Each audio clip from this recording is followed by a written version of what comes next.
welcome back to North Knives.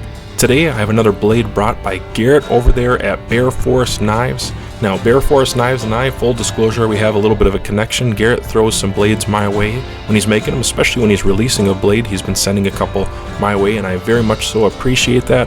One of the things I do really appreciate about Garrett is he gives me a full opportunity just to be honest about what I think of the blade. He's not jumping down my throat telling me what to say or what not to say. He's just letting me use it and use the blade properly, and I'm not breaking anything, I'm not being abusive to the blades per se, but he lets me use them and get a good feel for them and then just speak my mind. And you know what, not everybody lets you do that in the YouTube world or in the manufacturing world. I'm gonna be honest with you, it's kind of rare and I appreciate that. Now on to the simple knife. Now if you had followed my other channel, GTM, another outdoors based channel, on that channel about 7 months ago I reviewed the Gen 1 simple knife and I really liked it. Also a thin blade stock thickness just like this one with a similar small shorter Scandi grind, and I really liked that one. And this is just the second version of this variant right here is the simple knife number 2 or model 2, generation 2, however you want to say it.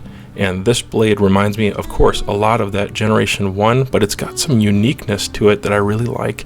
And it definitely is the kind of blade that falls into the category that I like for EDC tasks, whether that's EDC around the house or out in the woods. And so I used it on several trips, and I got to go out in the woods. And this one particular day, we're going to see a lot of the footage from here today. It's just a beautiful Minnesota day. And I got to use it in kind of colder climates, starting fires and warming up, and then also making a little food and doing some whittling. And that's one of my favorite things to do. I do a lot of craft, and with any craft knife, I need a good grip. I have XL sized hands, guys, and I just cannot do really thin, small scales on blades. It's true. But at the same time, I like thinner blade stock on a lot of my knives. I do prefer it generally. And so that's kind of a hard combination to find. And when I started seeing some of Garrett's stuff, especially these simple knives, this is so in the category of what I would dream to find for a blade. It's hard to find, and this one fits it well. So one of the things I like to do when I'm reviewing a blade is to make what I call a birch cylinder. And so it's a simple bushcraft task, but it does actually kind of force you to use the blade in a lot of different ways, and it tells you a lot about the blade steel, the blade grind, the blade handle, even whether or not the thickness of the blade is the right size for what you're doing. It just tells you a lot about the knife, and kind of communicates that to your hand, whether it's comfortable or not. And so the task that I'm doing right now is I'm taking out kind of the rotted core of a birch bark log that I had cut out there. And the next thing I'm going to do is kind of trim down a couple pieces of oak as end caps, and I'll be cleaning it out. And so what you see here, I actually like that this blade is ABEL or ABE-L steel. I like that kind of steel, especially because I think that's been around since the 60s, guys, if I remember right. He cryo treats his over there at Bear Forest Knives, and it used to be a razor blade steel. I think it might even still be produced as a razor blade steel, and so it's extremely sharp. Like when I got this thing, it was hair popping sharp, crazy sharp. I really liked it, and you know what, it's easy to get that edge right back on it.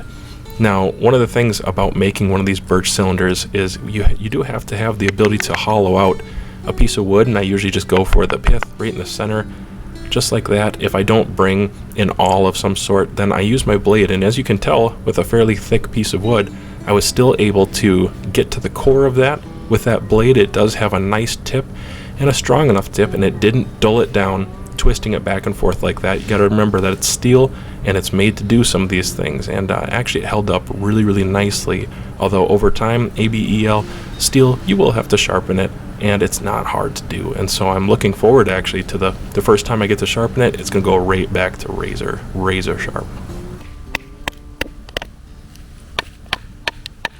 Now this is a very small piece of kindling. I wouldn't recommend batoning a knife like this.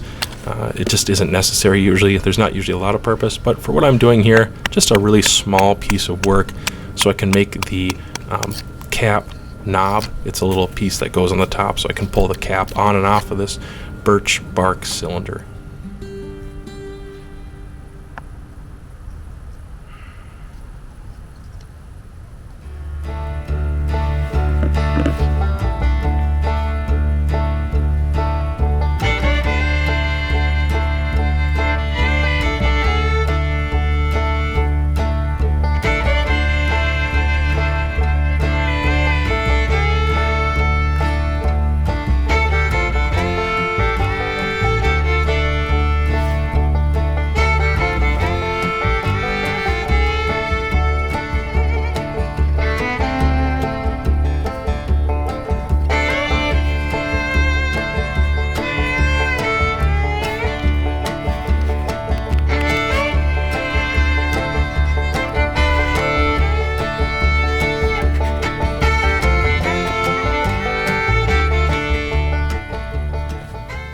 So obviously it throws a shower of sparks, nice sharp spine.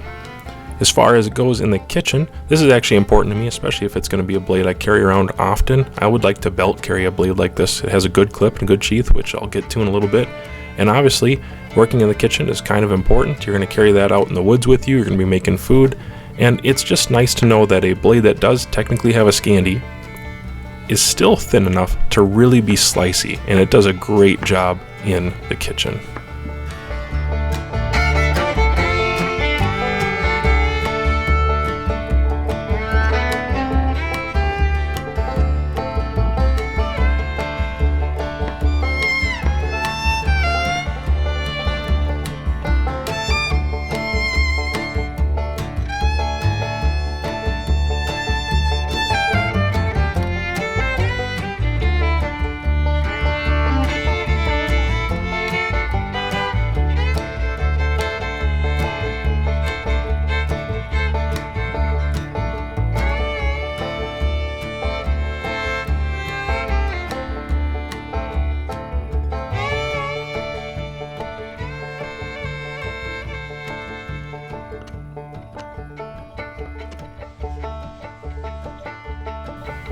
So it's very convenient that this fits pretty much anywhere, in a pocket, in a backpack, in this 20 rounder magazine pouch, fit right in there with my silky saw, and it's really nice to have a small blade that's very, very capable. I really like the fact that this blade has a 3-inch cutting edge. That Scandi cutting surface there is 3 inches, and then it's got a 3-inch handle, and it's very even in my hand. Like you saw before, it fits in my hand very well. And it's easy to stow away. It's not awkward. It actually fits in my pocket really, really nicely as well. I considered flipping the pocket clip around and wearing it inside my pocket, but it fits nicely on the belt, and I like the sheath a lot. And so if you just check out the sheath here real quick, it conceals nicely on the belt line, and it's easy to get at and use the blade, and it slips in and out very nicely, but it is not a bad fit. And I want to show you that here in just a second. It's actually a pretty quality lockup. And Garrett does really well with Kydex. I've said that in every one of my BFK videos. His Kydex is very high quality. Look at how smooth the transitions are. There's no flakes taken out of it. There's nothing too rough on it. And I think all the edges are burnished. Looks really, really nice. The Kydex itself doesn't look like it got melted. The rivets, that's something I usually pay attention to. The rivets are done really well, and they're properly mushroomed around the Kydex. The clip itself is a great clip, and I've found it to be very useful in molly or on my belt, on my pants, lots of different ways. And of course that thumb ramp there, the thumb ramp is very convenient. So if you just watch this, look how well it snaps in and out. And if you haven't worked with Kydex, the thing that's amazing about this is there's no features on that handle. It doesn't have like a finger groove or something. It's the way that he's designing that thumb ramp and kind of the reverse tension, I think. And it does really, really well. And so it kind of pushes the blade down a little bit when you snap it in, but you hear that? It snaps in without any feature. And so some blades can't get that done even with having features on there. You know, it also has a proper drainage hole. I appreciate that in Minnesota very much. This blade has been my little whittling carving kind of knife on the last few trips, and I really like it because I didn't bring a full-size carving knife with me, the one that I usually bring. I just brought this, and especially for spoon carving, that's something I do a lot of. It's been really fun to work with this little blade, not to mention it does very well at the bigger parts as well as the smaller parts, like little detail work like that. Very capable blade. Love the blade steel. Easy maintenance on a blade like this.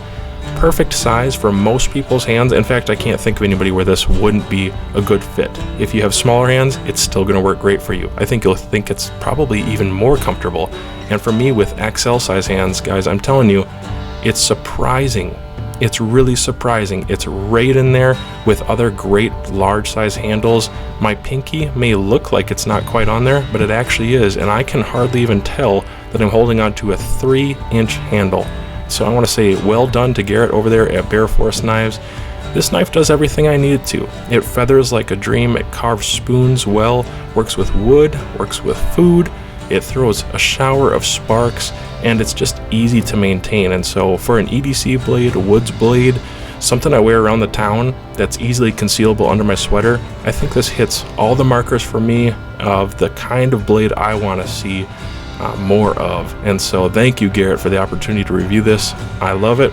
It's a great blade, and I'm going to tell the rest of you guys, go check out Bear Force Knives, his website, or check out his Instagram if you want to see what's new, what's in the hopper, and maybe coming soon to his website. Go check them out quick. They sell out fast.